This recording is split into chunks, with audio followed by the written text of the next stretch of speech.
Gambians entered the new year disconnected with the rest of the world. Internet service in the Gambia was disrupted, and international calls were not connecting. The disruption of communication is still ongoing. By 8 p.m. local time in Banjul, internet service was suddenly disconnected. A few minutes later, international calling gateway was disconnected. It raised alarms.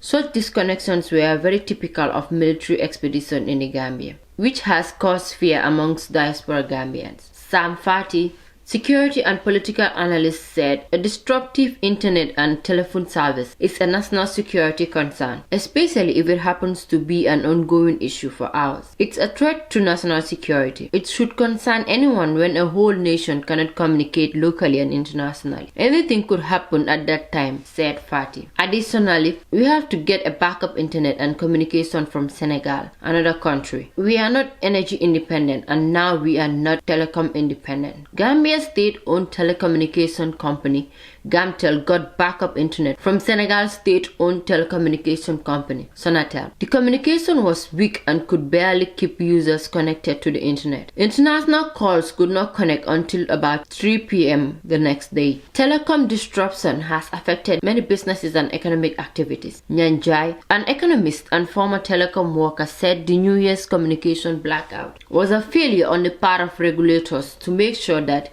internet service providers have backup plans. It's 2021 and the flagrant abuse of the terms and conditions of our ISP licensing regime. It's deliberate and contravenes good service delivery principle and the protection of consumer rights. It is clearly stated in the terms and conditions of the licensing that ISPs must have a redundancy, a backup plan. Njai said, well, it's clear for all to see that there is no standby redundancy, hence the reason we are currently facing data backup. PIRA, being the regulatory body, and MOISI, being the competent ministry in charge of ICT, are not only complicit but failed in the discharge of their duties as custodians of our ICT infrastructure. The Gambia has at least 4 internet service providers.